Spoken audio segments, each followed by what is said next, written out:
8h40 sur Europe 1. Pierre de Villeneuve, c'est l'heure de retrouver Jean-Michel Apathy. Et le journaliste indépendant Gaspard Glantz en garde à vue pendant 48 heures après la manifestation des Gilets jaunes de samedi dernier à Paris. Déféré lundi, il sera jugé pour outrage le 18 octobre. En attendant, il a l'interdiction de paraître à Paris les samedis, des mesures qui suscitent une polémique. Certains y voient une atteinte à la liberté de la presse, Jean-Michel. Voilà. Alors, il ne s'agit pas de faire du corporatisme, de dénoncer ou de défendre un journaliste parce qu'il est journaliste. Il s'agit de parler de la liberté de la presse, c'est-à-dire de la liberté d'informer librement les citoyens pour qu'ils se fassent eux-mêmes leur opinion. Les faits sont simples.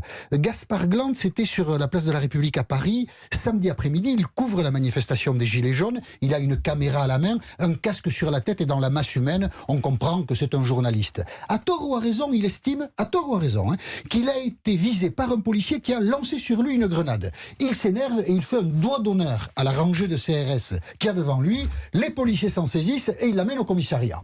Qu'est-ce qu'on lui reproche à l'intérieur du commissariat? Deux choses. D'abord, outrage à agent dépositaire de la force publique. Ça, le doigt d'honneur, c'est un outrage, c'est incontestable. Et les policiers lui reprochent aussi, je cite précisément parce que c'est une dénomination juridique, une participation à un groupement en vue de commettre des violences ou des dégradations. Et c'est cette incrimination-là qui lui vaut une garde à vue de 48 heures, une privation de liberté de 48 heures. Et ça, c'est évidemment injustifié. Parce que Gaspard Glantz, il a une caméra, pas une masse pour casser des vitrines.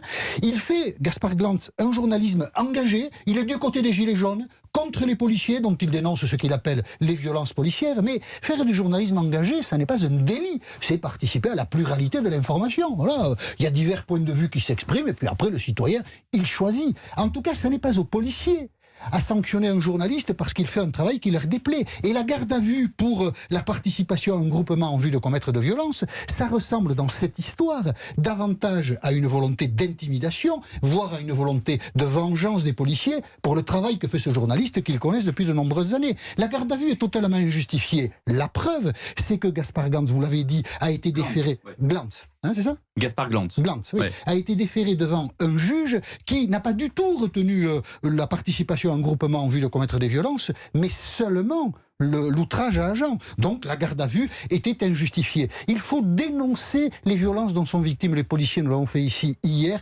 Violences verbales, violences physiques, évidemment. Mais il faut dénoncer aussi les policiers qui ne respectent pas l'état de droit, qui détournent les règles de droit pour des usages personnels. Le ministre de l'Intérieur, Christophe Castaner, serait bien avisé de reconnaître que dans cette histoire, c'est la liberté de la presse qui a été malmenée, c'est-à-dire la liberté d'informer librement des citoyens. Le point de vue de Jean-Michel Apathy tous les matins sur Europe 1.